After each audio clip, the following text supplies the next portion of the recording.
Welcome to Soul Trek. This episode, Foresight, can be 2022.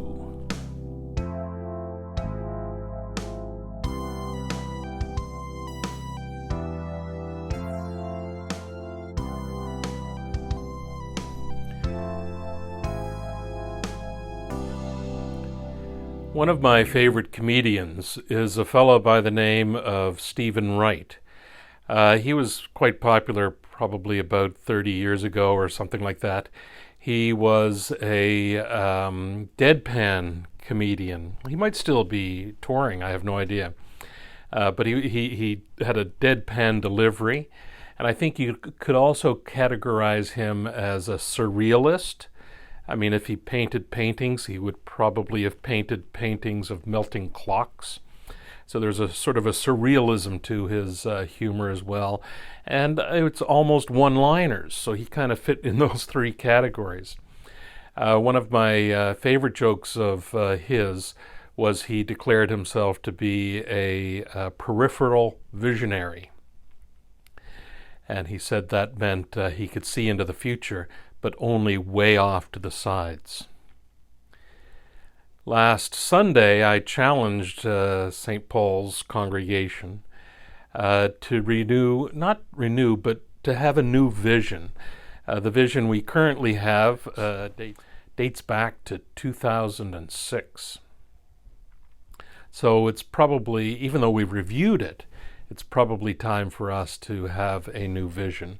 I'm not sure if they'll take up the challenge. That's something I'll take up with parish council. But I did want to reflect on that a little bit and just talk about the importance of congregations having a sense of vision and a sense of mission. I think God calls us all into relationship, and that's our primary vision as individuals, to be in relationship with God. But we might ask ourselves some questions after that, like what does that mean for me specifically? And that's a good opportunity then for us to check in with one another.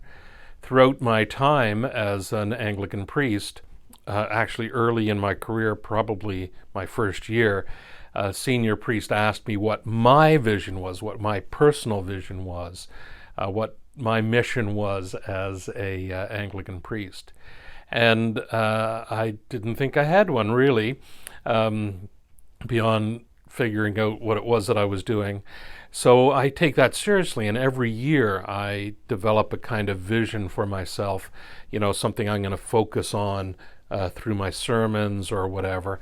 And I check in with other people about those kinds of things. And that's really the important thing, is to check in with other people, not to imagine that I know exactly what God is calling me to in this situation, but really to have opportunities to be in conversation with other people about collectively what we think God might be calling us to specifically. So I think it's good for organizations, be it a parish or a diocese or a national church or a hospital or a community group. I mean, that we should all have some kind of vision, and to check in with one another about the quality of that vision and what that might particularly mean in terms of who we are and what we do.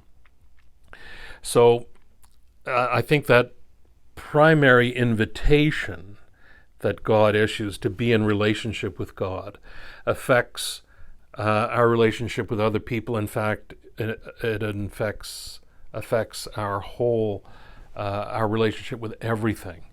And hopefully love is a component of that we will somehow engage in loving, positive relationships with all our relations, with everything else that God created as well.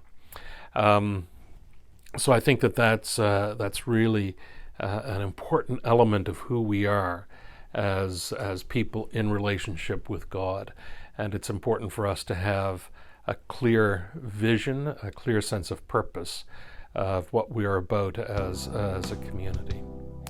The other favorite joke from Stephen Wright, which I have stole from him frequently, is the claim he makes that he has the world's largest collection of seashells. Perhaps you've seen it. He keeps it scattered on beaches throughout the world. Thank you.